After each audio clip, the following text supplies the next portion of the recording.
En el centro de la gran pirámide de Giza hay un ataúd de piedra vacío. Los egiptólogos nos dicen que se preparó para un faraón que nunca llegó a ocuparlo. También se ha dicho que era una medida para el trigo. No era ninguna de estas cosas, sino el altar de la cámara de iniciación. En él yacía el candidato mientras enviaba su alma al viaje de la muerte para luego reclamarla, y esto constituía el grado supremo de los misterios.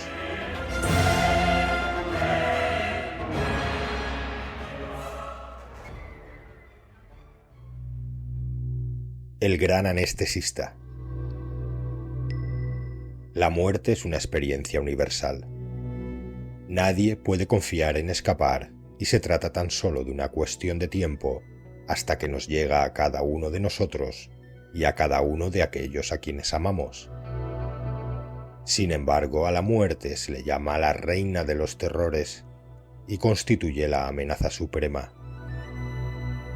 ¿Qué es lo que convierte un proceso natural en algo tan terrible? ¿Qué es lo que tememos de la muerte para que nos resulte un motivo de dolor y de miedo? En primer lugar, nos asusta lo desconocido. Y en segundo lugar, tememos la separación de aquellos a quienes amamos. Qué diferente sería traspasar el umbral si nuestras mentes estuvieran tranquilas con respecto a estos dos puntos.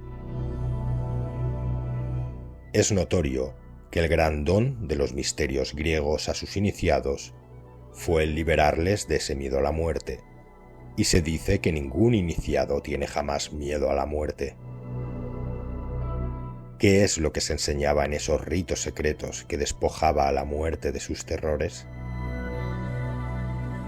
Este conocimiento, custodiado en los misterios, es lo que me propongo revelar, pues para el hombre que posee este conocimiento, la muerte es como para un hombre embarcarse en un crucero.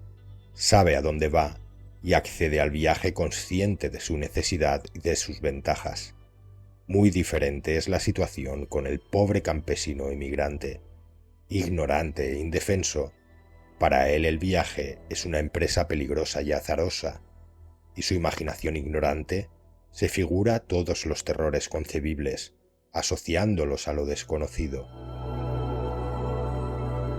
Los antiguos egipcios colocaban en cada ataúd el denominado Libro de los Muertos, el ritual de Osiris en el mundo subterráneo, donde había instrucciones para el alma sobre su viaje a través de los reinos de las sombras. Con mayor acierto podría llamarse el Libro de los Inmortales, ya que el alma se ha concebido para que recorra ciertos estadios de ese ciclo de la vida que tiene lugar en lo invisible.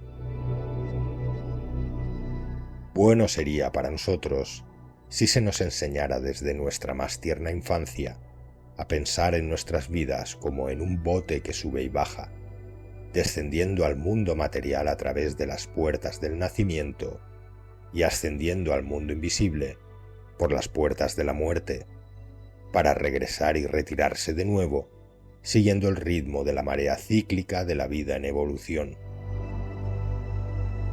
Ignorantes de los misterios, nuestras vidas están limitadas por el trauma del nacimiento y por el terror de la muerte.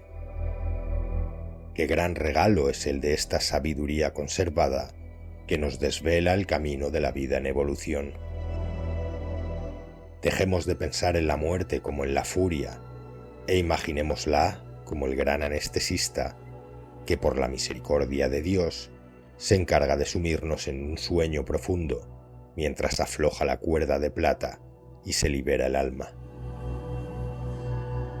Bueno sería para nosotros si nuestros amigos nos despidieran permitiendo que el alma fuera libremente a su destino, que sean pensamientos de amor y no de dolor los que acompañen el alma en su viaje. Si el alma se ha ido confusa y atemorizada, como en el caso de un alma infantil, entonces nuestra obligación inexcusable sería acompañarle hacia lo invisible, tan lejos como alcanzase nuestro poder, y entonces sabríamos que la persona amada quedaba bajo su custodia y que todo estaba bien y que más allá del umbral no hay ni miedo ni olvido, sino otro mundo, otra fase de la vida. Cuando llegue la hora de un ser querido, pidamos al gran anestesista que nos alivie el desgarro de la separación y nos capacite para soportar el peso de la vida y cumplir nuestra obligación. Dediquemos, pues, ese amor al difunto, que ya no tiene un cauce mundano para su expresión, a la consecución de un mundo mejor. Que ni una de nuestras lamentaciones amargue su viaje, y que en la medida de nuestras fuerzas limemos las asperezas de este mundo para facilitar su regreso. Cruzando el umbral. Los que acompañan y aguardan el final de un ser querido se sienten presos de una desbordante sensación de impotencia. Desean ayudar, pero no pueden encontrar ninguna expresión práctica y oportuna. El consuelo de la religión puede reconfortar a aquellos para quien la vida espiritual es una realidad, pero para muchos no es más que una vaga esperanza y para otros una negación. ¿Tenemos algo que ofrecerles? Sí, podemos ofrecerles conocimiento. Un conocimiento derivado de las experiencias de muchas almas que han regresado para contarnos sus aventuras, y conocimiento derivado también de la experiencia de esos otros que en menor número pueden recordar sus vidas anteriores. Muchos niños, antes de que las sombras de las cosas mundanas se ciernan sobre ellos, nos pueden proporcionar el recuerdo de vidas anteriores si se les interroga inteligentemente. Este conocimiento sobre la vida oculta del alma no solo puede dar valor y confort a los que dudan, sino también los medios para ayudar activamente a quienes pasan a mejor vida. Pero antes de considerar exactamente qué puede hacerse por los que se marchan, debemos comprender en primer lugar el proceso del desprendimiento de la carne. Existen dos clases de muerte, la muerte natural y la muerte violenta. Y también hay dos clases de tránsitos, el pacífico, que es normal, y el no pacífico, que es patológico. Porque morir es un proceso tan natural como nacer, y tiene sus normas y sus patologías.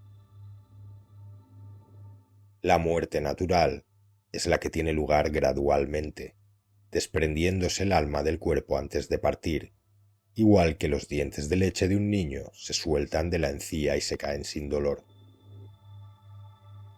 Sin embargo, la muerte violenta es como la extracción de un diente realizada por un dentista.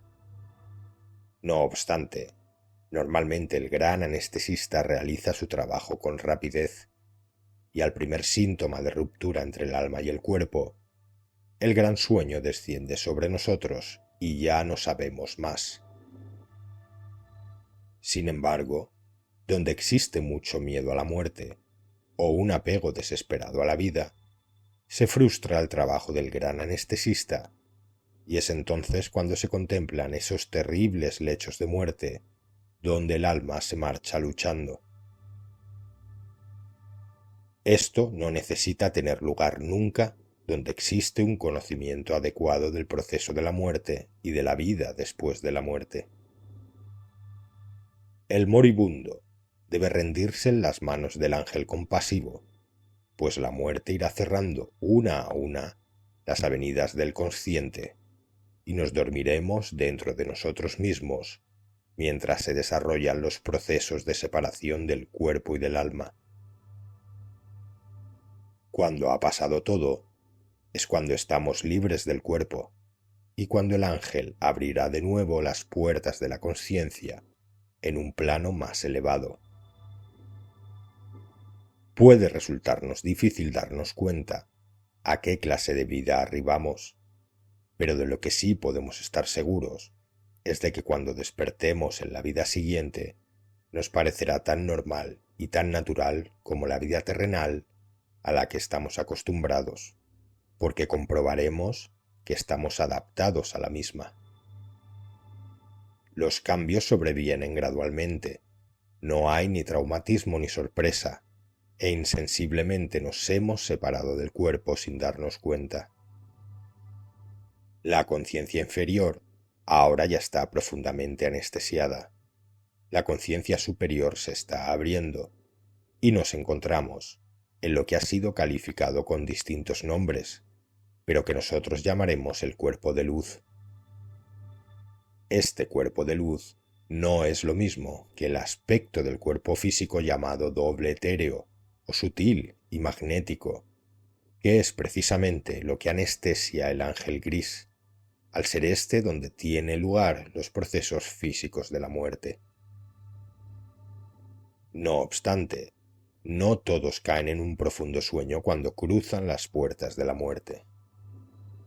Las almas que tienen un cierto grado de desarrollo psíquico las cruzan con plena conciencia, porque aunque el cuerpo físico cae en un estado de insensibilidad, no debemos dar por sentado que el alma esté inconsciente.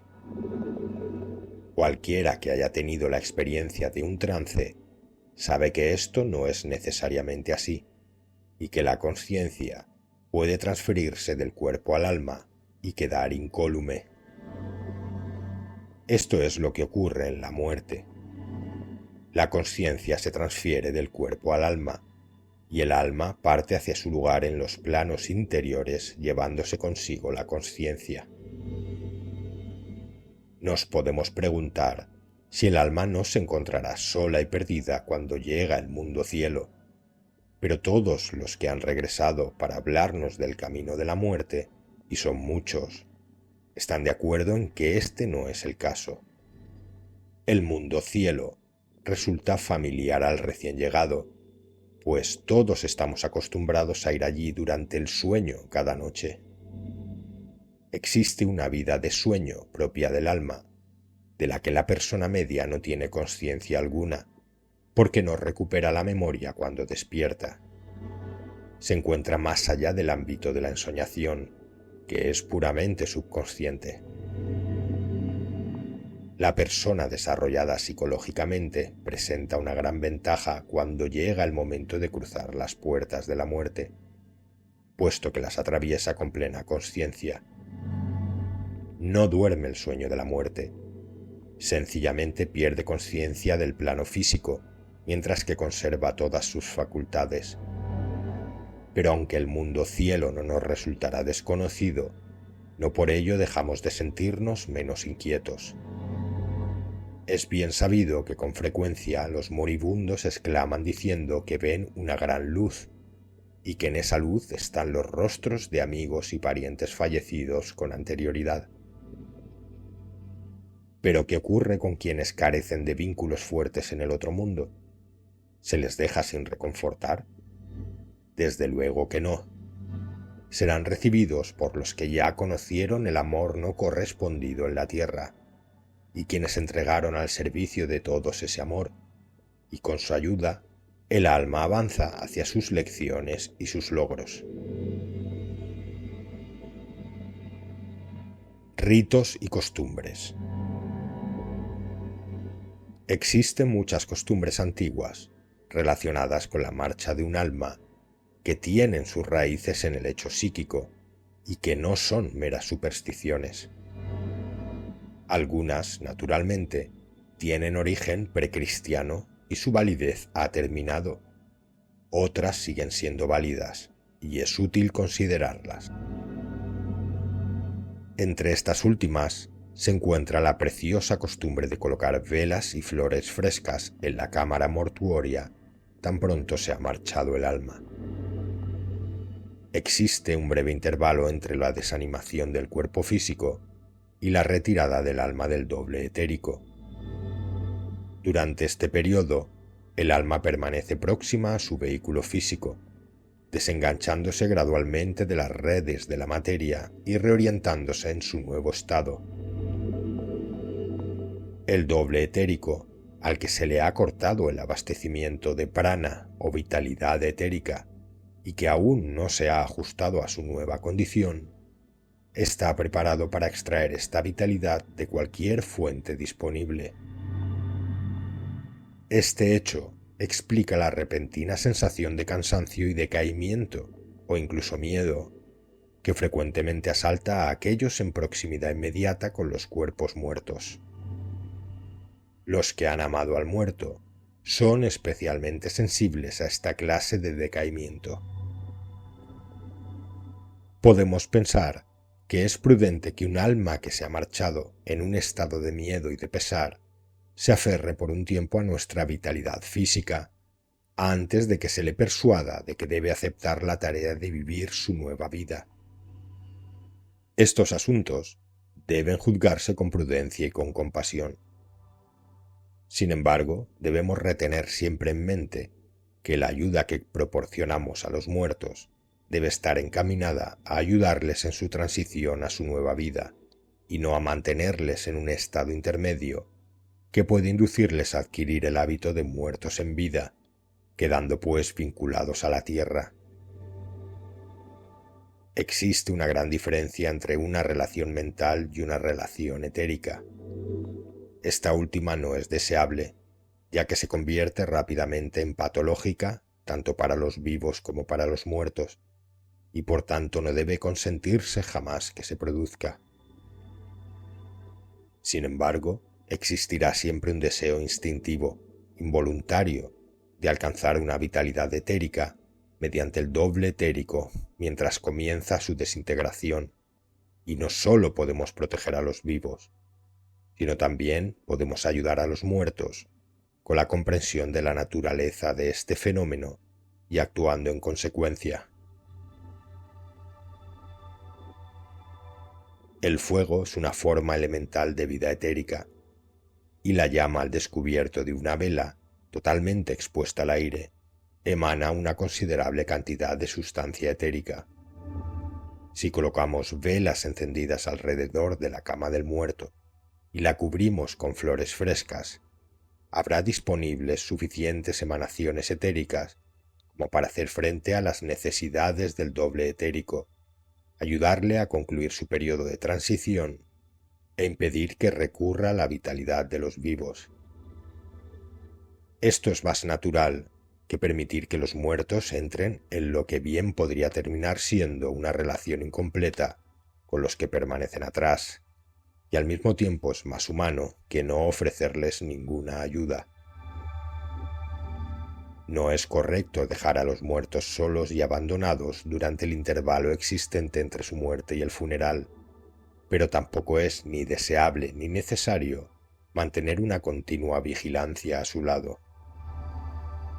Es bueno arrodillarse en oración junto al cuerpo 3 veces cada día, y si esto no fuera posible, proyectar nuestros pensamientos hacia el lugar donde yace e imaginarnos que estamos allí arrodillados en oración.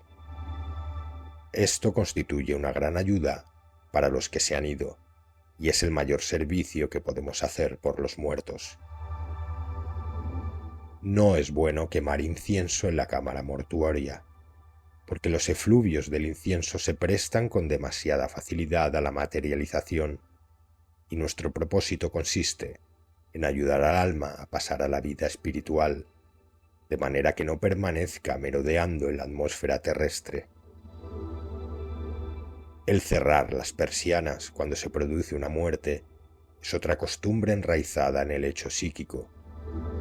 Nada dispersa un doble etérico tan deprisa como la luz solar, y con el fin de que el proceso de retirada del alma del cuerpo no se acelere indebidamente, se cierran las persianas, eliminando la luz solar, dejando que sean sólo las llamas vivas de las velas las que alumbren. Sin embargo, debe introducirse una excepción a esta regla. Cuando la naturaleza de la enfermedad ha sido tal que ya se ha producido la muerte parcial de los tejidos antes de la muerte total del cuerpo, o cuando los procesos de desintegración se desencadenan rápidamente a la partida del alma. Sin embargo, debe introducirse una excepción a esta regla. Cuando la naturaleza de la enfermedad ha sido tal que ya se ha producido la muerte parcial de los tejidos antes de la muerte total del cuerpo, o cuando los procesos de desintegración se desencadenan rápidamente a la partida del alma, como sucede con ciertas enfermedades. Porque esto quiere decir que el doble etérico estaba casi fuera del cuerpo antes del fin real, y no hay, pues, necesidad de esperar a que se desenganche. Cuanto antes regrese la sustancia etérica al alma de la naturaleza, mejor. Llevar un luto riguroso tiene un efecto psíquico profundo. El negro aísla a quien lo lleva de vibraciones etéricas, y una persona que vaya así vestida es más propicia a entrar en contacto con planos más sutiles que una que esté vestida de colores, ya que cada uno de estos atrae su vibración correspondiente. La costumbre de tocar la campana de la iglesia es tan pagana como la de los llantos y lamentaciones de una plañidera. Su objetivo no es otro que el de ahuyentar a los malos espíritus, y no debería tener lugar en un entierro cristiano. Es un gran error e incluso una blasfemia pensar en nuestros seres queridos como muertos o asociarles con el polvo que vuelve a la tierra de donde salió. Debemos pensar en la mente vital, en el espíritu eterno y elevado que asciende más y más en su propia evolución. Por esta razón, y desde el punto de vista esotérico, la cremación es mucho mejor que el enterramiento, ya que libera no solo el alma del muerto, sino el alma de los vivos. No podemos aferrarnos a un puñado de polvo que se lo lleva el viento, pero sí a un cuerpo enterrado que regresa despacio a la madre tierra. El último servicio de amor terrenal debería ser el tomar las cenizas del ser amado y llevarlas a algún lugar consagrado a la memoria de la felicidad, y allí esparcirlas al viento, devolviendo a la naturaleza lo que la naturaleza dio. Donde no sea posible la cremación, yo plantaría sobre la tumba un árbol o arbusto fuerte que extraiga la vida etérica de la tierra y la envíe al aire. He visto tumbas que son como pequeños jardines, no sellados con una piedra, sino llenos de vida y de belleza.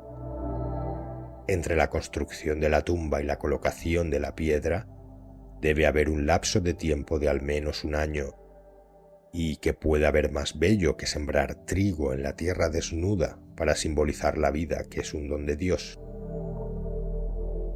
En alguna parte del conjunto decorativo de la lápida funeraria o del ataúd debe aparecer invariablemente la cruz.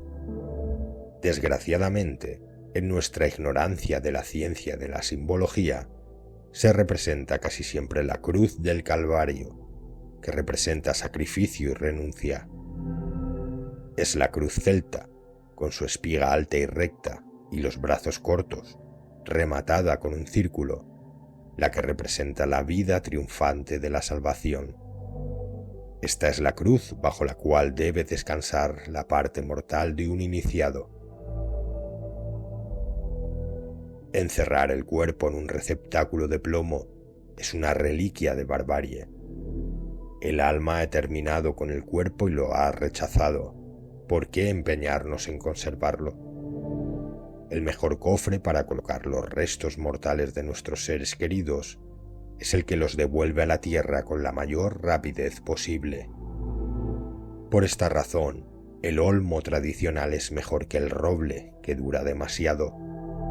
Si no es posible la acción rápida y purificadora del fuego, dejemos que la tierra compasiva realice su tarea a su manera, devolviendo los elementos de la mortalidad cada uno a su lugar correspondiente en la naturaleza. El alma no estará verdaderamente libre hasta que esto haya ocurrido. ¿Cómo se abandona el cuerpo? El cuerpo humano es una máquina que para la integridad de sus partes y el abastecimiento de su trabajo depende, como cualquier otra máquina, de energía, y a la vez es una máquina para generar energía que emplea la personalidad en el proceso del desarrollo espiritual. Son las experiencias sufridas en el cuerpo de las que el alma recoge el material en bruto sobre el que trabaja durante el proceso de su evolución. El ocultista que sabe estas cosas trata de conservar el cuerpo en buen estado mientras lo posee, porque no puede hacerse un buen trabajo con una herramienta mala. Debemos aprender a pensar en la muerte como en una parte del proceso del crecimiento. Una oruga muere como gusano para renacer convertida en mariposa. En muchas de las formas inferiores de la existencia, el ciclo de la vida se desenvuelve bajo nuestros ojos. Sin embargo, en las formas superiores, parte del ciclo tiene lugar en la esfera visible de la materia y otra parte en la esfera invisible de la mente. Lo que llamamos nacimiento es el proceso de adopción de un cuerpo físico y lo que llamamos muerte es el proceso de abandono del mismo. Y así como los procesos de nacimiento incluyen algo más que el parto, también los procesos de muerte incluyen más que el fin de la respiración. Si con la muerte nos referimos simplemente a la parada de la máquina humana, entonces la muerte es una ocurrencia instantánea, como se cree que es popularmente. Pero si con la muerte queremos significar la suma total del proceso que constituye la transición de una fase de la existencia a otra, entonces estamos hablando de la muerte tal y como la entiende el iniciado esoterista, y es en este sentido como la consideraremos en estas páginas. Hay dos maneras en las que puede llegar la muerte, de manera natural y de acuerdo con la ley divina, o de manera no natural, como una ruptura de la ley divina. Por raro que parezca, el esoterista iniciado no reconoce la muerte por enfermedad como muerte natural. La enfermedad se debe a una ruptura de la ley de Dios. De alguna forma se ha violentado la naturaleza y el resultado es la quiebra de la máquina humana. La muerte natural, la muerte que se produce por designios de la ley divina, solo tiene lugar cuando se ha concluido el karma adjudicado a esa encarnación. La muerte natural solo se produce por el desgaste de las partes activas de la máquina, o más exactamente por el deterioro de los tejidos. Para su funcionamiento, la máquina depende del equilibrio entre lo que le alimenta y lo que produce, y que se conoce técnicamente como metabolismo. El alimento suele ser siempre en exceso con relación a la producción normal, de manera que se puede disponer de una reserva para emergencias. Durante la infancia y la adolescencia, el crecimiento absorbe esta alimentación extra, y durante la madurez se gasta en la reproducción. Lo que no se absorba en la reproducción física es, o debe ser, consumido en la consecución de algún objetivo emocionalmente satisfactorio, bien sea laboral o lúdico. Tan pronto se concluye la fase de crecimiento de la vida, el exceso de alimentación o de producción comienza a acumularse en los tejidos en sus formas químicas más compactas. De ahí el dicho tan sabio y agudo de que un hombre tiene la edad de sus arterias. La muerte natural puede producirse de varias maneras. A medida que pasa el tiempo, al corazón le resulta cada vez más difícil bombear la sangre a través de los canales de las arterias, que a su vez son cada vez menos elásticos. El abastecimiento de sangre a los distintos órganos resulta inadecuado, y en consecuencia pueden averiarse y dejar de funcionar uno tras otro, desproveyendo al sistema de algún producto o servicio esencial.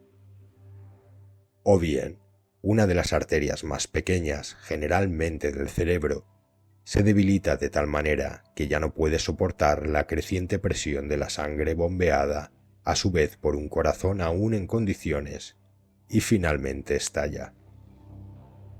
Asimismo, el corazón por su parte puede que ya no sea capaz de superar la resistencia de las arterias y acaba por parar su marcha rítmica en el momento de vitalidad más baja, generalmente durante las primeras horas del amanecer, y la persona muere durante el sueño.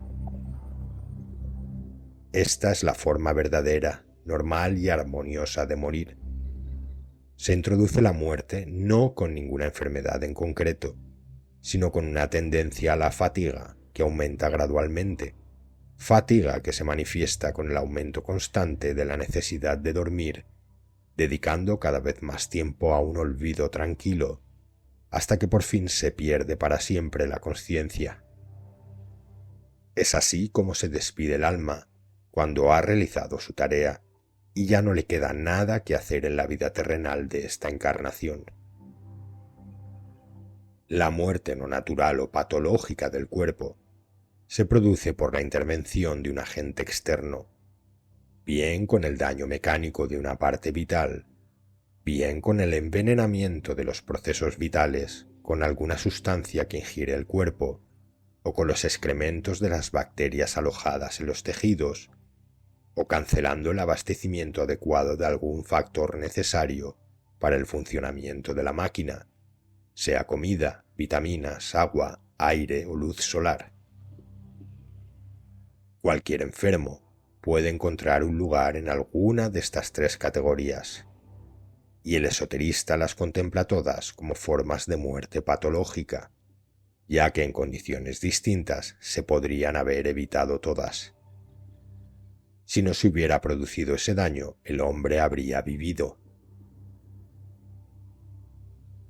Si hubiera dispuesto del abastecimiento adecuado para las necesidades vitales, no en demasía, pero tampoco demasiado poco, de manera que el mecanismo estuviera bien alimentado, ahora estaría vivo.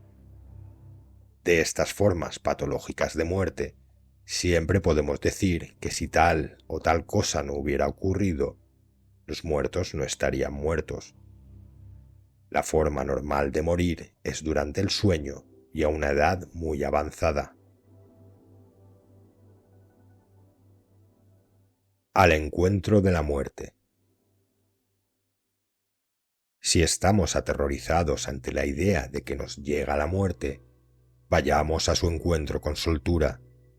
Esta puede parecernos una idea extraña, pero en esencia tiene mucho de sensato y práctico. Hay varias religiones, en especial la católica romana y la budista, que instruyen a sus fieles sobre cómo pueden meditar regularmente acerca de sus propias muertes. Se trata de una disciplina muy valiosa, y todos nos sentiríamos mejor si la practicamos.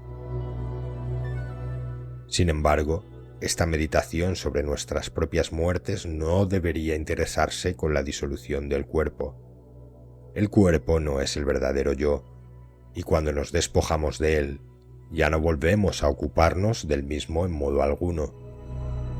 Debemos pensar en nosotros mismos escapándonos del cuerpo, liberándonos de sus limitaciones, y empezar a imaginar qué clase de vida llevaremos cuando esto ocurra.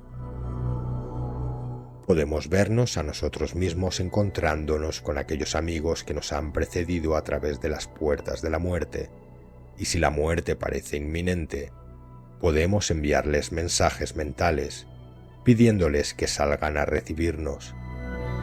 Si realmente estamos cerca del umbral, no es raro que nos llegue algún tipo de respuesta. Pero además de esos amigos personales y familiares en cuyo afecto confiamos, hay otros en los planos interiores cuya compañía podemos buscar y que podemos conocer incluso antes de nuestra partida.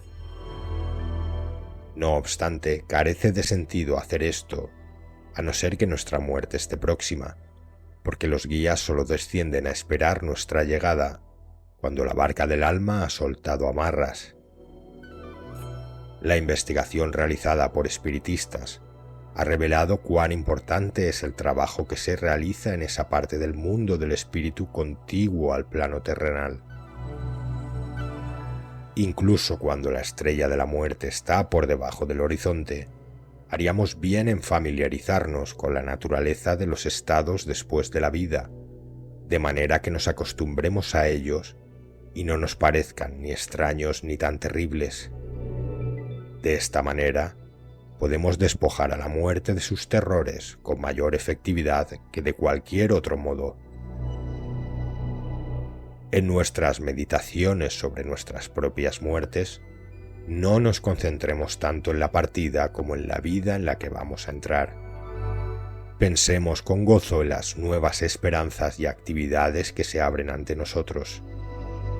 Estaremos libres de las ataduras del cuerpo, que a medida que se aproxima nuestro tiempo, se convierte cada vez más en una carga para nuestras actividades. Resucitaremos en el cuerpo de luz, como lo llamaban los antiguos. El peso de la edad y de la mala salud se habrán disipado y nos encontraremos en buena forma, vigorosos y con la conciencia clara y boyante. Al morir, lo que hacemos literalmente es tomar otra posibilidad de vida. Entraremos en esa nueva vida con todo el vigor y el entusiasmo de la juventud, porque en verdad hemos vuelto a nacer. El proceso oculto de la muerte. Los procesos, incluso de la muerte física, no son ni con mucho tan sencillos como cree la imaginación popular, y solo el conocimiento de los aspectos más sutiles de la muerte dieron lugar a muchas de las prácticas funerarias de los antiguos, que en la actualidad consideramos pura superstición. Al desaparecer la respiración se escapa el alma, pero los que quedan se preocupan, y algunos de los problemas más sutiles del sufrimiento se deben a los procesos mal conocidos. Tenemos dos tareas que realizar antes de que termine nuestro servicio al ser amado. Debemos preocuparnos de que el polvo vuelva al polvo lo más rápida y armoniosamente posible, evitando que ocurra eso que puede llamarse las patologías de muerte, y también debemos seguir al alma que se va con la clase de pensamientos adecuados hasta que se haya establecido a salvo al otro lado y desee entrar allí para descansar por un tiempo. Estos dos aspectos de los últimos servicios a los que se han ido son de gran importancia y debemos prestarles nuestra máxima atención. Estudiemos en primer lugar qué ocurre con el cuerpo abandonado y vacío justo después de la marcha del alma, porque esto guiará nuestra actitud para con el cuerpo y nuestra manera de tratarlo. Para empezar, la marcha del alma solo significa la muerte del sistema nervioso central, ya que aún queda gran cantidad de vida orgánica en el propio cuerpo. No muere todo de una sola pieza. Es más, durante algunos días antes de la muerte, o incluso durante más tiempo, puede que el alma esté fuera del cuerpo, flotando en un extremo de la cuerda de plata, a algunos pies por encima de la cama, como si fuera un fantasma dormido y perfectamente visible para cualquier psíquico.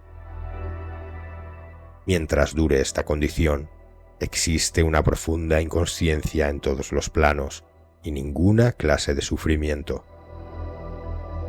Solo cuando se rompe la cuerda de plata, parte finalmente el alma y se produce la muerte real.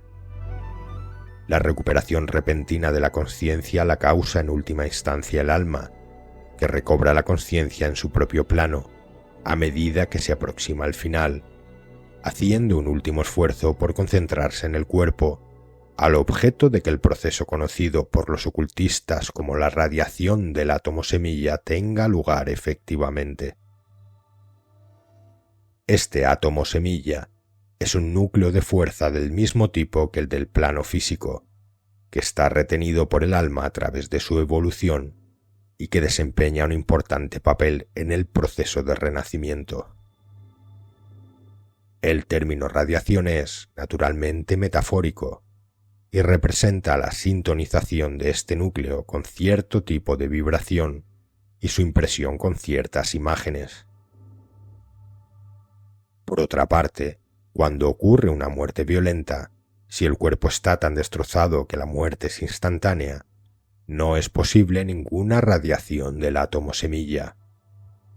Por tanto, los ocultistas mantienen que el alma intenta renacer inmediatamente antes de que ocurra la segunda muerte y se marche igual de rápidamente otra vez, habiendo adoptado tan solo un cuerpo físico el tiempo necesario para salir de la vida en la debida forma.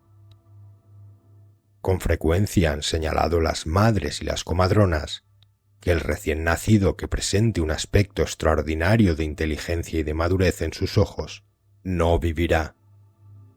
Lo que ven es los ojos de un adulto que les contempla, y todo el servicio que les pide el alma es la ejecución de los ritos de enterramientos propios de su fe. No pretende vivir, sino solo morir adecuadamente. Puede parecer que esto supone un gran sacrificio para la madre, que ha soportado el dolor de traerlo al mundo solo para perderlo. Pero si examinamos el informe kármico del caso, y ningún ocultista se atrevería jamás a juzgar esta cuestión a la luz de una sencilla encarnación, encontraremos que o bien hay una deuda kármica pendiente que se salda de esta manera, o bien que si no puede rastrearse deuda alguna, entonces es que se ha ofrecido un crédito kármico. Algunas veces, los señores del karma tienen una deuda con nosotros que nos hace acreedores de uno de esos repentinos golpes de auténtica suerte que no podemos explicar con hipótesis que sólo se refieren a una vida. El buen samaritano, ese perfecto extraño que nos presta un servicio del todo inesperado, puede ser un alma a quien hemos abierto las puertas del nacimiento y de la muerte en una vida anterior. Una vez que el alma se ha retirado a salvo, sin embargo, se produce un cambio inmediato. Cualquier persona sensible puede percibir la diferencia entre la atmósfera de la cámara en las horas previas a la muerte, por tranquila que sea, y la atmósfera de la cámara del muerto.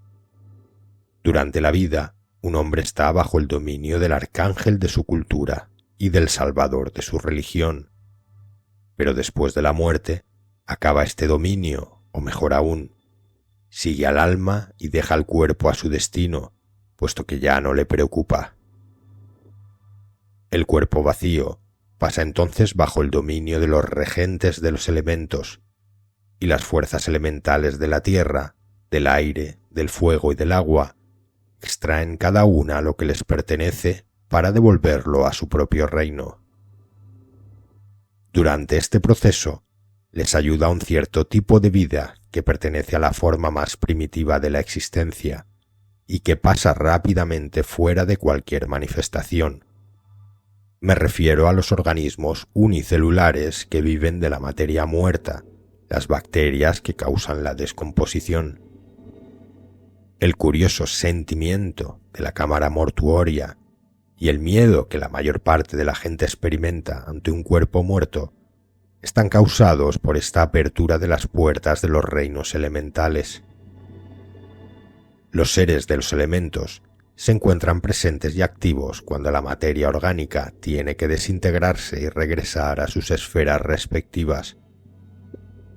Las personas sensibles sienten su presencia, y dado que los elementales pertenecen a una forma muy primitiva de vida, los encuentran perturbadores. Es por esta razón que no es bueno que los vivos permanezcan en la proximidad inmediata de los muertos.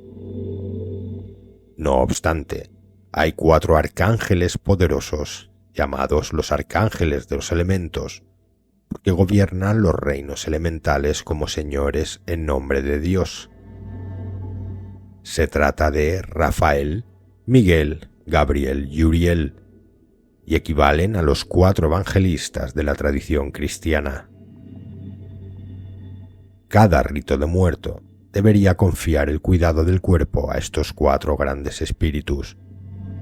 Cuando se invocan, se descubrirá que esa atmósfera más o menos siniestra, que a veces se percibe en la cámara mortuoria, se despejará inmediatamente.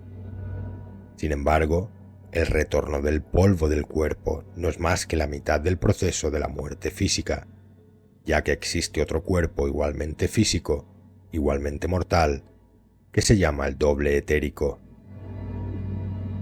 Bien podría llamarse el cuerpo de electricidad, puesto que es un sistema organizado electromagnético. Transmite a cada molécula del cuerpo la fuerza vital que mantiene a raya la desintegración, conservando los componentes inestables de materia orgánica en sus formas fugitivas y elaboradas. La retirada de este doble etérico marca el momento crítico de la muerte, cuando se advierte que desaparece la respiración. Incorporado en él, el alma permanece en una condición inconsciente durante un breve periodo, desde unas pocas horas hasta 3 días. Si se prolonga su estancia en el cuerpo etérico más allá de este tiempo, o si el alma se despierta a la conciencia mientras está en el doble etérico, puede decirse que ha ocurrido una de las patologías de la muerte. Este despertar del alma, mientras aún continúa en el doble etérico, es lo que, según el dicho popular, hace que su fantasma camine. Sin embargo, dentro del tiempo prescrito, y a no ser que ocurra algo anormal, las fuerzas magnéticas de este cuerpo de electricidad se habrán agotado. Sería como una pila gastada, y el alma se escaparía de sus redes, rompiendo toda atadura con la materia. No es esto, sin embargo, lo que llamamos la segunda muerte, sino más bien la segunda mitad de la muerte física, y mientras ocurre el alma está en la más profunda de las inconsciencias. Ahora se verá por qué es tan imprudente intentar ponerse en contacto con un alma inmediatamente después de que se haya ido, porque podemos despertarla de su sueño etérico y provocar que camine. No se piense por esto que el esoterista condena la comunicación con los que se han ido, pero hay una manera correcta y otra incorrecta de efectuar esta comunicación. Y veces en que puede realizarse con seguridad y para ayudar, y veces cuando mejor sería dejarla sola, y tenemos que saber estas cosas si hemos de tratar correctamente la muerte. Nuestro pensamiento moderno coloca a los adultos en la misma posición en relación con los misterios de la muerte que la que padecen los niños en relación con los misterios del nacimiento. Existe una conspiración de silencio que confunde el tema y nos coloca en una gran desventaja a la hora de tratar nuestros problemas. La importancia del purgatorio. Ya hemos hablado acerca del piadoso trabajo del gran anestesista, que hace que descienda sobre el alma un sueño profundo mientras se desliza por las puertas de la carne. El cuerpo etérico se esfuma y se desprende silenciosamente, y permanece dormido en ese estado de conciencia que los ocultistas llaman el plano astral. Pero poco a poco comienza a soñar. Aún están presentes las memorias de su vida terrenal, aunque lejanas y difusas, como las memorias de una primera infancia. Pero no sueña con estos acontecimientos como se nos representan a los que los compartimos. Lo que hace es revisarlos desde el punto de vista de su estado existencial presente. Cuando el cerebro despeja la nebulosa de la consciencia, el alma no solo está consciente en el plano de su existencia presente, sino que la consciencia superior se encuentra igualmente despierta y activa, y durante todo el tiempo el ser superior sujeta el espejo delante de la consciencia e invita al alma a que contemple su propia imagen. En todo momento se mantiene ante sus ojos los inexorables estándares espirituales. Al verse obligada a contemplarlos, el alma sufre un conflicto cuya importancia está en proporción con su desviación de esos estándares espirituales. Nada explica tan bien esos estados como la terminología de la psicología analítica. El alma se encuentra en el dolor de un conflicto entre sus aspectos superiores e inferiores. Este conflicto es subjetivo y se expresa en la imaginería del sueño astral, y por eso se dice que el alma está en el purgatorio, porque el purgatorio es sencillamente un darse cuenta forzoso del significado de nuestros propios errores. Su escenario, tantas veces descrito por los santos y los psíquicos, es de la misma naturaleza que la de los sueños de las almas que se ven obligadas a enfrentarse con la verdad. Por tanto, este escenario no es en absoluto vagamente fantástico, sino que presenta una relación simbólica bien definida con los problemas del alma, de la evolución y de las reacciones cósmicas. Cada alma posee su simbolismo personal propio, que se deriva de las experiencias de su propia historia y el simbolismo correspondiente de su fe religiosa. En consecuencia, el purgatorio del cristianismo será en muchos sentidos diferente del purgatorio del musulmán, pero tendrá mucho en común, porque hay ciertos símbolos comunes a todos los seres humanos sensitivos, como el dolor del fuego y la tortura de la sed. Estos sueños retrato enseñan a cada alma individual que el pecado acarrea un sufrimiento inevitable, puesto que le muestra las consecuencias de su maldad o locura y no puede apartar los ojos. Siente la imaginación como sentiría si realmente hubiese alcanzado el estado descrito por su sueño. De esta manera, cada cual aprende la vanidad de su debilidad. El iniciado no ha creído nunca en la doctrina temible del castigo eterno. Ningún psíquico ha confirmado jamás esta creencia, y ningún espíritu que haya regresado del más allá ha informado nunca sobre el mismo. Pero cualquier espíritu habla del purgatorio y siente por él un respeto total. Estas no son las llamas del tormento eterno, sino los fuegos limpiadores que purifican el alma, como se comprueba el oro en el crisol, eliminando las impurezas hasta que queda en su estado puro y precioso. Sin embargo, nadie sostiene que las impurezas de una evolución puedan quemarse en el purgatorio de una sola muerte. Pocas almas son tan puras y fuertes que pueden aguantar una prueba tan dura sin que se desintegren sus fibras. Por tanto, en una sola purga no se nos enseña más que lo que podemos soportar o de lo que podemos aprovechar. Se nos permite limpiar una proporción determinada de nuestro karma y regresar a la tierra con el resto anudado al cuello. Y es este karma sin expiar el que causa nuestros sufrimientos en la siguiente vida. Y entonces, gradualmente, con lo que aprendemos durante nuestra estancia en el purgatorio y con las enmiendas que realizamos mientras estamos en la tierra, compensamos nuestro karma y ajustamos la balanza. Es así como crece el alma. Pero aunque el purgatorio es básicamente una experiencia subjetiva, no es del todo subjetiva. Los sueños y sentimientos vivos de las almas que atraviesan esta experiencia crean una atmósfera muy definida a su alrededor. En el plano astral no existen el tiempo y el espacio tal y como los entendemos nosotros, pero un estado emocional es un lugar, y aquellos que se encuentran en el mismo estado emocional se sienten atraídos mutuamente.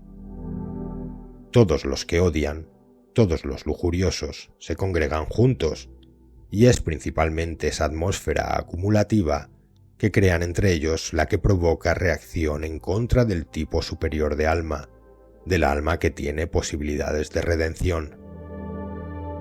Esta es la manera más eficaz de curar los pecados de la carne, y los señores del karma la aplican a fondo. Sin embargo, si un alma que se ha elevado muy por encima de sus debilidades durante la vida, o si no está muy afectada por las mismas, su visita al fiero torbellino del purgatorio será breve, ya que su lucha contra corriente pronto le arrojará a la orilla, libre. Nadie, sin embargo, puede escaparse de la experiencia que supone el enfrentarse con sus propias debilidades en compañía de sus iguales. No hay cantidad alguna de misas, de oraciones y de velas que les libre de esto. Podemos, no obstante, concentrar en las almas una corriente mental que enfoque sobre las mismas las fuerzas espirituales, ayudándolas a triunfar en la realización con mayor rapidez. Mucha gente padece una gran ansiedad en relación a la suerte que pueda correr algún ser querido que ha fallecido en pecado sin arrepentirse. Puede reconfortarles el saber que las fuerzas curativas espirituales pueden aplicarse con la misma efectividad a las almas del purgatorio. Recordemos siempre que si podemos comunicar mentalmente durante la vida, no tendremos dificultad alguna en comunicar telepáticamente después de la muerte. Una de las disciplinas ocultas de preparación al purgatorio consiste en revisar cada noche los acontecimientos del día en sentido inverso, es decir, de la noche a la mañana. Aunque esto puede ser un poco confuso al principio, porque la mente naturalmente intenta seguir su secuencia habitual de causa y efecto, uno pronto se habitúa a ello y no experimenta dificultad alguna. Existe una doble razón para esta operación. La primera es acostumbrar a la mente a trabajar fuera de su secuencia normal y permitirle así rasgar el velo del nacimiento y recuperar la memoria de encarnaciones pretéritas. Y la otra es mantener la deuda kármica dentro del límite. Al corregir cada día cualquier error que hayamos podido cometer, evitamos que aumente nuestra deuda con el purgatorio.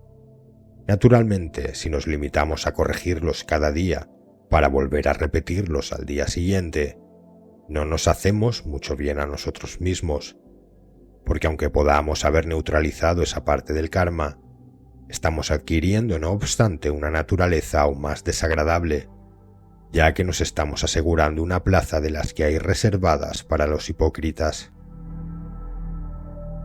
Recordemos, no obstante, que el purgatorio ni es punitivo ni es retributivo, sino esencialmente curativo para el alma. La cauterización del fuego limpia las heridas sépticas que nos ha dejado la vida. Después de esa cauterización hay una cura limpia. Por último, cuando llegue nuestro tiempo de morir, afrontémoslo con coraje, sabiendo que nuestra pesadilla no durará mucho. Vayamos a nuestro purgatorio como iríamos al dentista, sabiendo que va a ser más o menos doloroso, pero no más de lo que puedan resistir y beneficiarse la carne y la sangre. Y sobre todo, démonos cuenta de que nos encontramos en manos expertas. ¿Qué es el cielo? Se oye mucho acerca del mundo cielo en las comunicaciones espiritualistas, y a muchos les repugna la idea porque piensan que todo se representa de una manera demasiado material. Leen descripciones de un suelo dorado y de juegos permanentes y sienten que esto no les atrae. Un tipo muy superior de cielo es el que describen los espíritus, que nos dicen que los artistas pintan cuadros maravillosos sobre lienzos ilimitados, o el científico que penetra en los secretos de la naturaleza con solo mirarlos. Por maravilloso que pueda parecer, instintivamente presentimos que hay algo mal, porque no todo esto suena a verdad. Es más, pensamos que estaríamos muy aburridos incluso si fuera cierto, porque no hay placer en la perfección de toda una vida sin esfuerzo. Una parte importante de nuestra alegría ante el éxito radica en el triunfo que supone la superación de dificultades. No puede haber una alegría parecida en un cielo sin esfuerzo. Para mucha gente, tampoco puede haber alegría en un cielo donde no estén incluidos sus seres queridos. Pero, ¿qué podemos decir ante estas afirmaciones contradictorias? No todos pueden ser correctos, pero no obstante, ¿están todos equivocados? ¿Cómo debemos entenderlos? En primer término, debemos darnos cuenta de que el cielo es un estado de conciencia y no un lugar. La mente pura es independiente del tiempo y del espacio, como bien sabemos por los sueños que tenemos durante el día o mientras dormimos. Podemos fantasear que nos encontramos en el antiguo Egipto, y en lo que a la conciencia se refiere nos encontraremos allí por el momento. Cuando estamos recién muertos, somos sencillamente mentes incorpóreas y obedecemos las leyes que rigen la conciencia de los sueños. El purgatorio es nuestro sueño del remordimiento y purificación, y el mundo cielo es nuestro deseo realizado. Durante el sueño de la muerte, los sueños que hemos tenido durante nuestra fase de cielo-mundo son deseos realizados, pero son algo más que meras gratificaciones de la fantasía. Afluyen desde las meditaciones profundas de la mente en torno a sus esperanzas y sus ideales.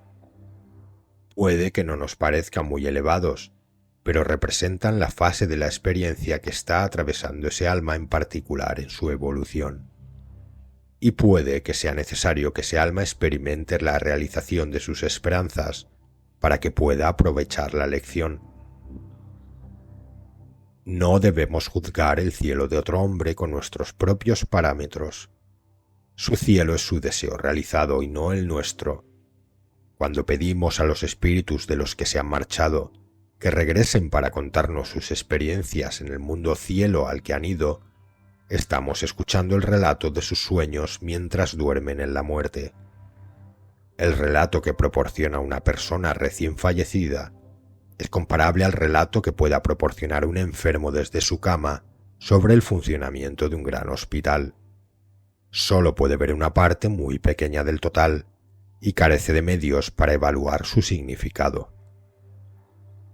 El relato que nos proporcionan los guías, los espíritus amigos y otros cuya tarea sea la de asistir a los que se han ido, es equivalente al que podríamos obtener de las enfermeras de dicho hospital.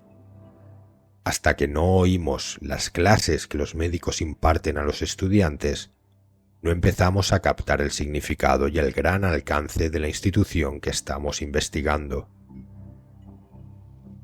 Solo cuando tenemos la suerte de acceder a una de las almas liberadas de la rueda del nacimiento y de la muerte, que continúan su trabajo benéfico en favor de la humanidad desde los planos interiores, en otras palabras, solo cuando entramos en contacto con un maestro, solo entonces escucharemos un relato del mundo cielo que nos proporcione una verdadera comprensión de su naturaleza y de la relación de sus partes con el total. El purgatorio es un hospital para almas enfermas. El mundo cielo es en primer lugar una casa de convalecencia y después una escuela. En los campos inferiores del cielo, descritos con tanta frecuencia en las comunicaciones desde los planos interiores, las almas descansan y se recuperan, soñando sueños agradables que les alivian y les hacen felices. Pero una vez ha cubierto su objetivo, esta fase termina para dar paso a la siguiente. Para comprender el significado de estas fases de interencarnación, debemos entrar con cierta profundidad en la filosofía del tema. Como ya hemos señalado, el cielo, al igual que el purgatorio, son estados de conciencia y no lugares. Pero si analizamos bien los datos del tema, encontraremos que la Tierra también es un estado de conciencia. La física moderna ha demostrado de manera concluyente que la materia es sencillamente una forma de fuerza que, debido al hecho de que está en equilibrio, nos parece estática.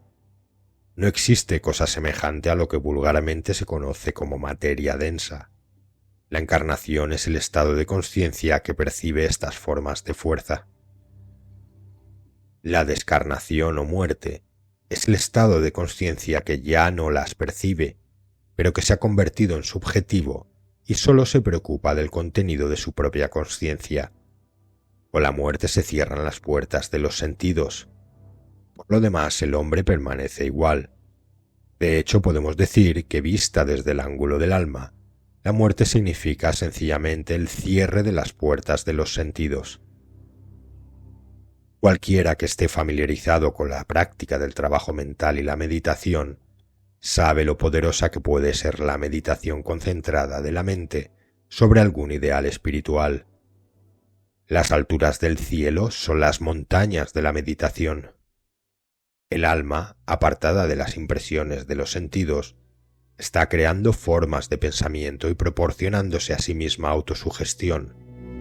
Estos procesos juegan una parte importante en la formulación de los vehículos de corporeidad cuando le llegue el momento de reencarnarse. El artista que sueña con su sueño de lienzos cósmicos está creando una facultad. La realización en la Tierra de esta visión estaba limitada por la destreza de la mano y del ojo. En el mundo cielo carece de estas limitaciones, y los cuerpos proyectan su visión como lo ven.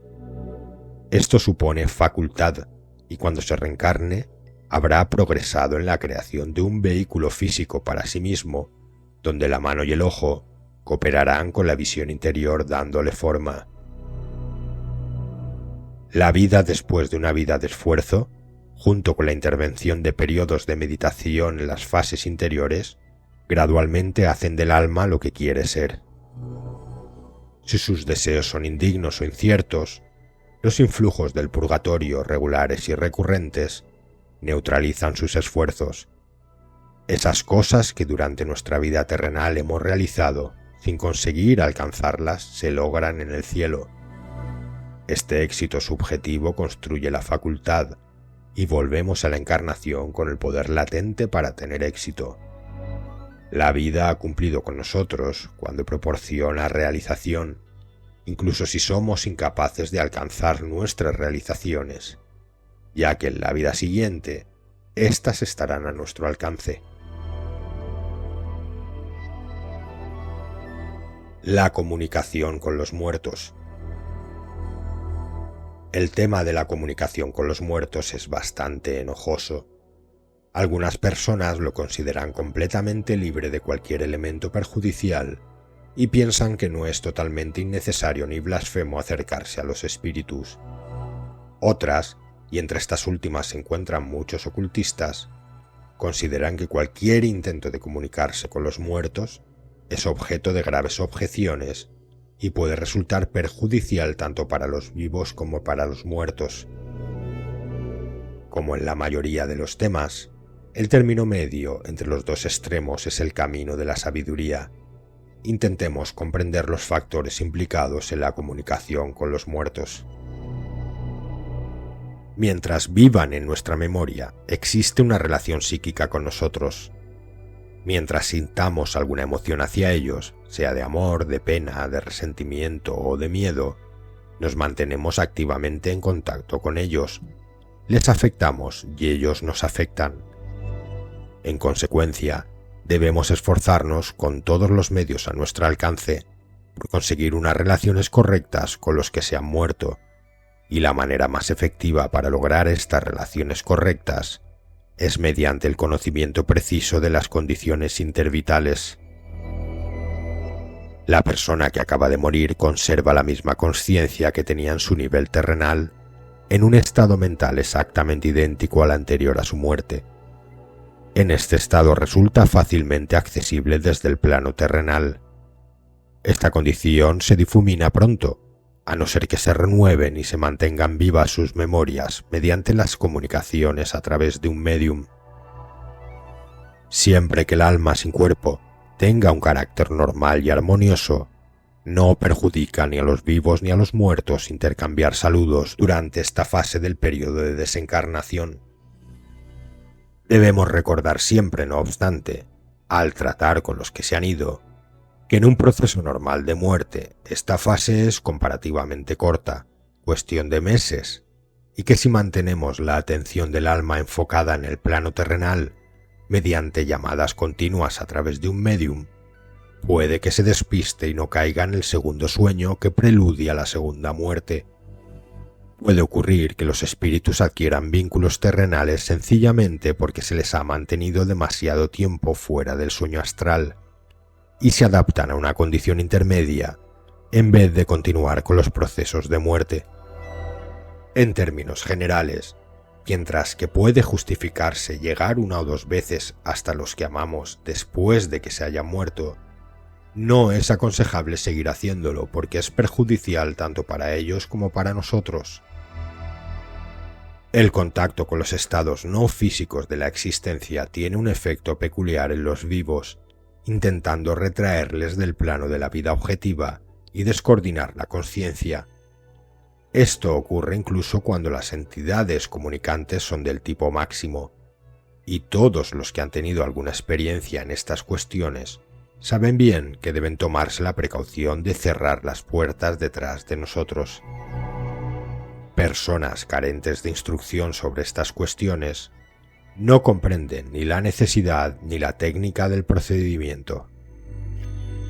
El médium de tipo alto que trabaja con buenos guías está protegido por los propios guías que se encargan de cerrar las puertas desde su lado del velo, pero el que carece de guías que le protejan puede escaparse de la habitación de sesiones con la cabeza dando vueltas a causa de las experiencias que acaban de atravesar, y si es susceptible, puede que incluso se encuentre en un estado semipsíquico.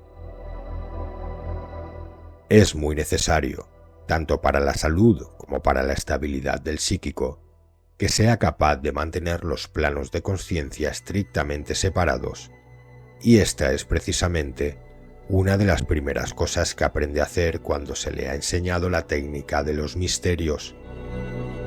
La persona inexperimentada carece de dicha técnica y por tanto es posible que las consecuencias sean poco satisfactorias o incluso desastrosas.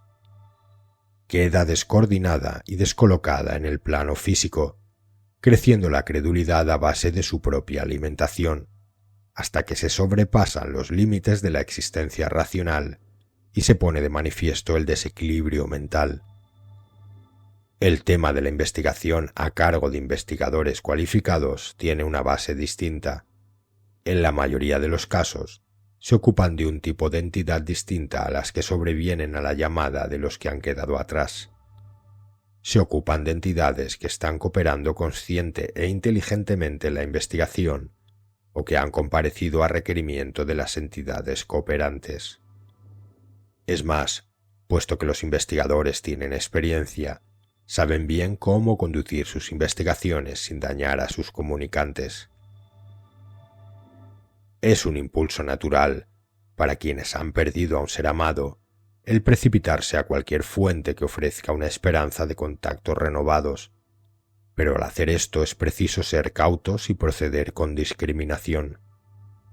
No es suficiente obtener un mensaje evidencial, y debemos contentarnos con obtenerlo en condiciones que no perjudiquen ni a los muertos ni a los vivos.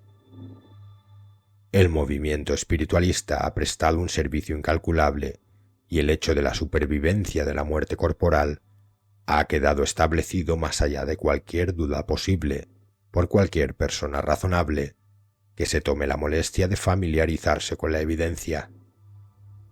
Si queremos hacer lo mejor posible por los seres que amamos y que se han ido, aceptaremos el hecho de la supervivencia en la base de la evidencia que ya tenemos disponible y dejar que nuestros seres amados sigan en paz su camino. Si no les va del todo bien, ellos mismos pueden tomar las medidas necesarias para llegar hasta nosotros. Dejémosles a ellos la iniciativa. Por otra parte, si un psíquico nos informa que alguien desea ponerse en contacto con nosotros y nos proporciona evidencia clara sobre la veracidad del mensaje, no debemos dudar en responder. Pero se requiere aquí una gran cautela dada la naturaleza del ser humano, ya que se conocen muchos casos de psíquicos que, cada vez que oyen hablar de una muerte, hacen lo posible por ponerse en contacto con los familiares e inducirles a realizar una sesión a cambio de dinero. Los que deambulan por estados intermedios. Debemos considerar también qué ocurre si los procesos de la muerte no siguen su curso normal y el alma no puede liberarse de las ataduras de la materia y deambula indebidamente por un estado intermedio. Las patologías del proceso mortal pueden ocurrir en dos puntos. El estado mental de la persona a punto de morir puede ser tal que le impida caer en el sueño de la muerte, o, un habiéndose marchado sin problemas, puede o bien negarse o bien sentirse incapaz de pasar a la segunda muerte, deambulando indefinidamente en un estado intermedio y convirtiéndose con el tiempo en un ser cada vez más anormal. El tema es verdaderamente terrible, pero la mejor manera de sobreponerse al miedo es enfrentándose a él, y nunca sabemos cuándo podemos encontrarnos cara a cara con estos problemas. La comprensión de su naturaleza les despoja del terror supersticioso del que les rodea la creencia popular y les traslada a la esfera de aquellas cosas con las que podemos enfrentarnos y tratar. El espíritu con el que una persona se enfrenta a la muerte es del todo importante a la hora de determinar la armonía o lo que fuere de los procesos de la muerte. De la misma manera que un niño nonato se presenta a las puertas de la vida, y su nacimiento es normal o anormal según su presentación. Así ocurre cuando se presenta el alma que se marcha a las puertas de la muerte.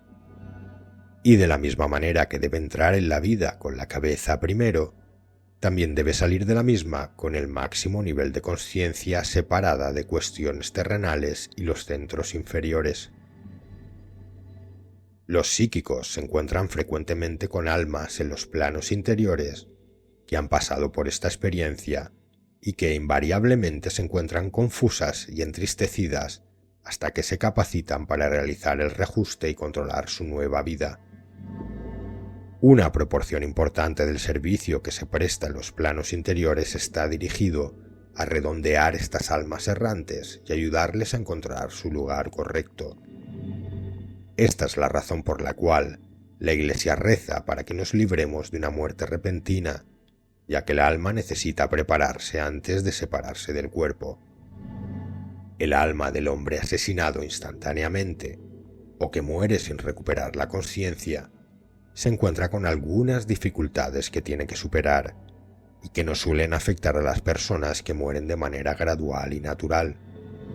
Sin embargo, los planos interiores hay encargados que se ocupan de las almas inocentes arrojadas violentamente fuera de la vida y de minimizar su disgusto. Es muy raro que las almas que salen a la vida futura no tengan algún amigo que no haya pasado ya y salga a darle la bienvenida. Pero si han de ser expulsadas violentamente, por así decirlo, del plano terrenal, de espaldas, luchando y resistiéndose, con el rostro vuelto hacia el plano que acaban de abandonar, no se les puede inducir a que se den la vuelta y miren el plano en el que entran. Se trata de un caso de mala presentación en el plano de la muerte, y se requiere un cuidado esmerado para restablecer la normalidad. El hombre que teme mucho a la muerte es, pues, susceptible de mal presentarse, haciendo así la nueva vida con sufrimiento, dificultades y peligro. Si presenta batalla hasta el último suspiro, puede que el gran anestesista no consiga realizar su compasiva tarea, y ese alma atravesará el proceso de la muerte en plena consciencia. En general, esas almas no parecen darse cuenta de que han muerto. Están acostumbrados a considerar la muerte como sinónimo de la extinción de conciencia, y si descubren que no la han perdido y que aún conservan, por lo menos en su propia imaginación, el mismo cuerpo que han tenido siempre, aunque sea desprovisto de sensación o de peso, se requiere cierta persuasión para convencerles de que han atravesado las puertas de la muerte y que ya no tienen cuerpo. Aún se ven a sí mismos con sus formas acostumbradas, y no se les puede convencer de que se den cuenta de que solo se trata de una idea producto de su propia imaginación y que nadie más puede verlo, excepto un psíquico. Naturalmente, y porque creen que están allí, pueden ser percibidos por los psíquicos y sentidos por cualquiera de sus amigos que sea mínimamente sensible, a menudo con resultados desgraciados. La persona que ve venir la muerte, sin embargo, sabe qué esperar, y cuando se despierta del sueño de la muerte se encuentra preparada para encontrarse sin su cuerpo físico, y por tanto no tiene dificultad alguna en realizar su ajuste. De hecho, gente que ha estado en las mismas puertas de la muerte y han regresado, han informado con frecuencia que cuando recobraron la conciencia, quedaron asombrados de encontrarse vivos, y en un primer momento no hay manera de convencerles de que realmente no habían muerto. Un hombre muerto, que no sabe que está muerto, recibe naturalmente un shock cuando se da cuenta de que es intangible para aquellos con los que desea poder ponerse en contacto. Habla con los que le vigilan al pie de la cama y no le contestan. Extiende una mano para tocarlos y atraer su atención, y atraviesa el hombro sobre el que quería posarla. Para él son fantasmas, y está sobrecogido de asombro. Vagabundea de lugar en lugar por parajes familiares, intentando abordar a los que conoce, pero estos solo pueden prestarles un oído sordo. En un momento dado, no obstante, puede encontrar a alguien que, al ser un psíquico, puede darse cuenta de su presencia. Llegamos ahora a una cuestión importante. especialmente importante para quienes, al estar interesados en estos temas y prestarles atención, se encuentran por lo general en posesión de algún grado, por lo menos de percepción de lo invisible, y de hecho en mayor medida a veces de lo que ellos mismos se dan cuenta. Deben ser sumamente cuidadosos cuando se ocupen del alma sin cuerpo y horrorizada, o pueden encontrarse en la misma situación de un rescatador frustrado. Lo más prudente que pueden hacer, a no ser que sean psíquicos experimentados, es negarse a intentar proceder a un rescate para el que están mal equipados y reclamar rápidamente ayuda, pidiendo en concreto los servicios de alguna persona o grupo que posea el conocimiento necesario.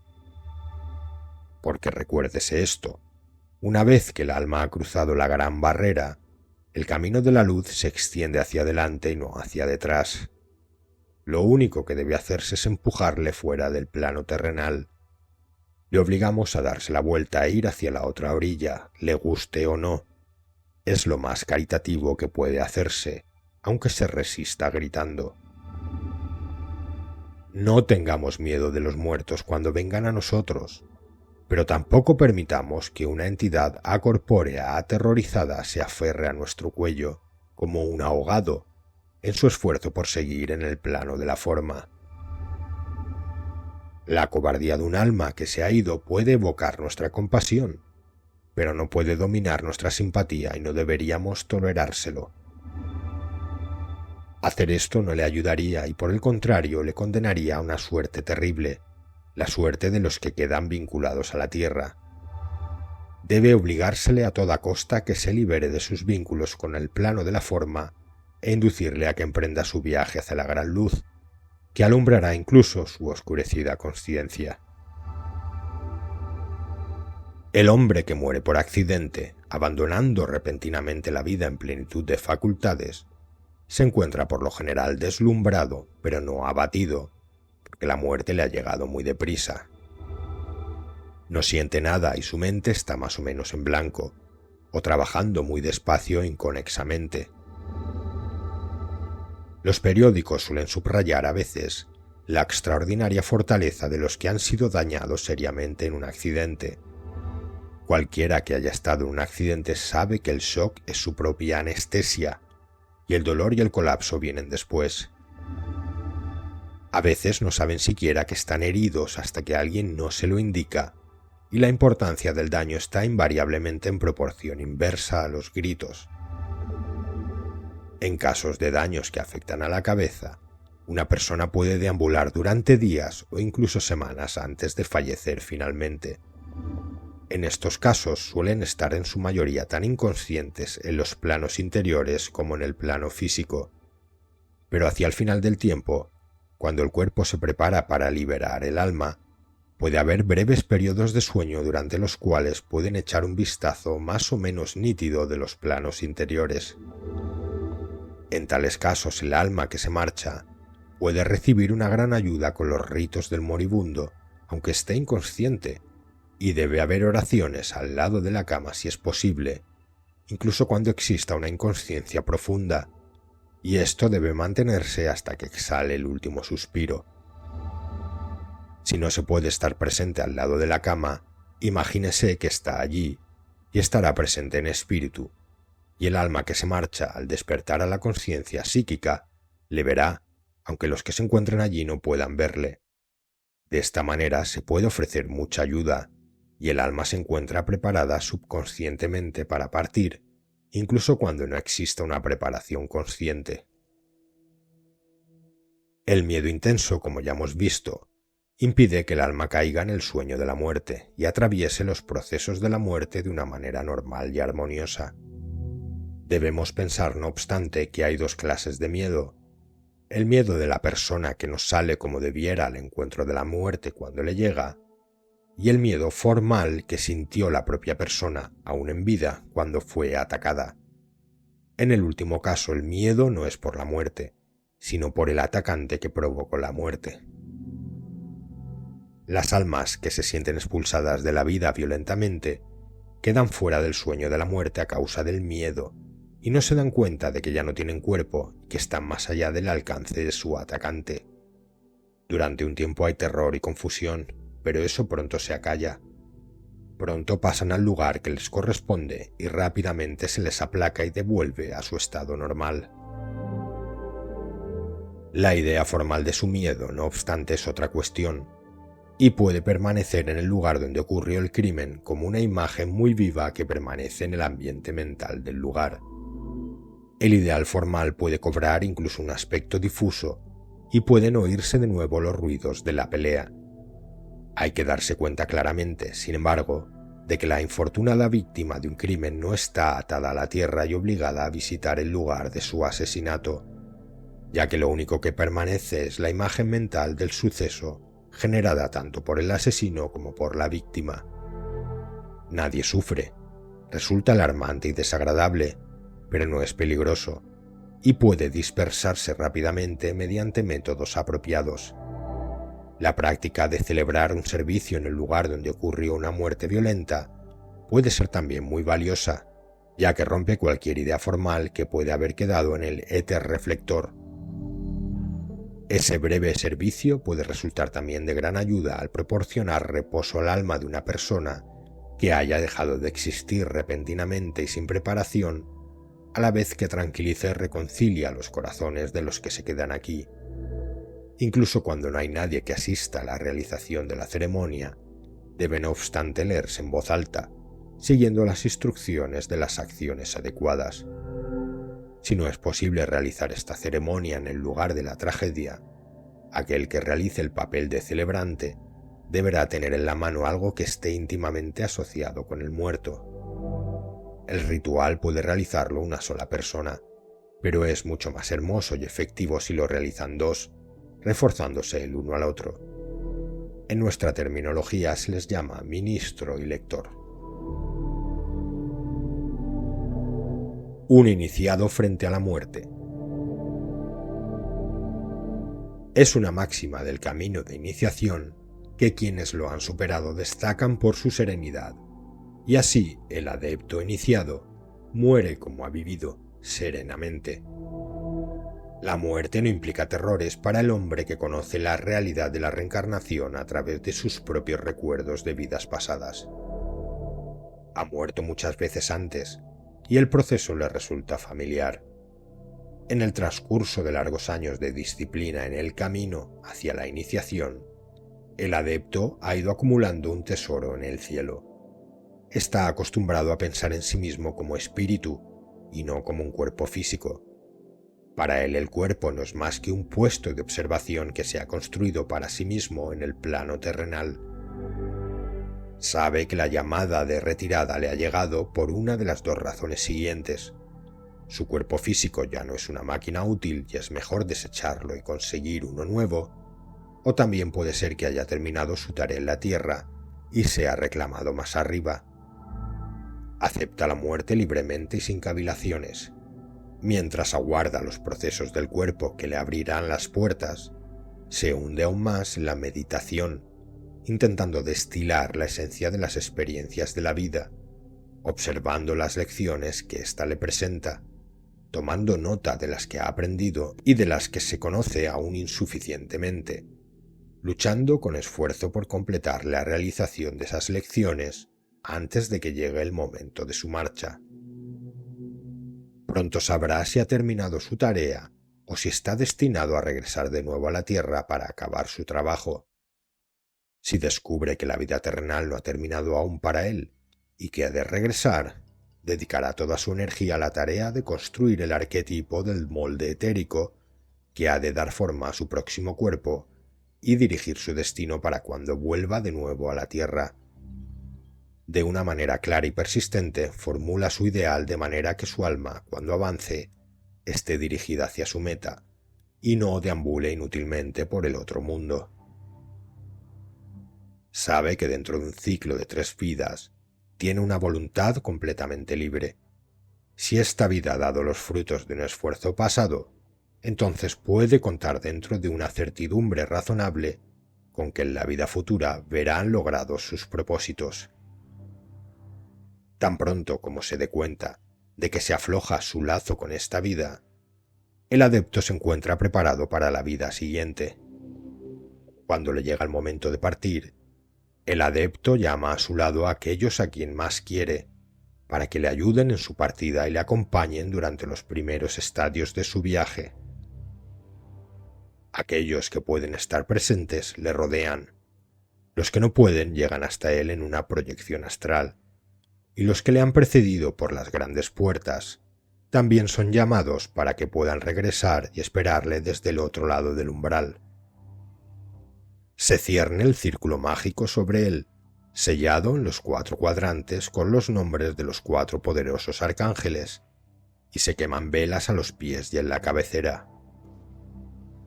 Silenciosos se sientan todos en meditación, mientras el moribundo camina una vez más por el camino de la separación, el camino de la visión símbolo que tantas veces ha seguido cuando se elevaba en los planos.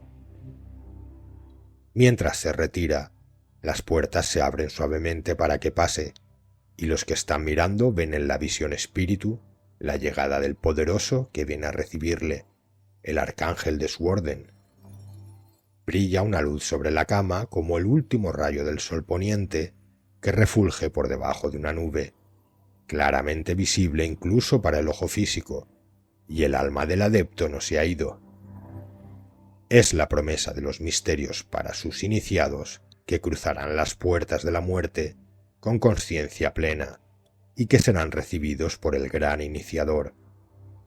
También es el privilegio de aquellos sus hermanos que acompañan al iniciado en su último viaje, que ellos también permanecerán en el umbral y verán el más allá para contemplar por sí mismos el camino que habrán de seguir cuando les llegue su momento.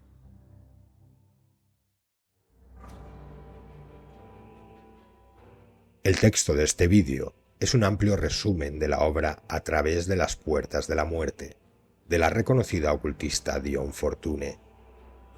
Esta obra, repleta de sabiduría esotérica, nos ha ofrecido una visión profunda y reveladora sobre los misterios que envuelven la muerte y los ritos asociados a ella.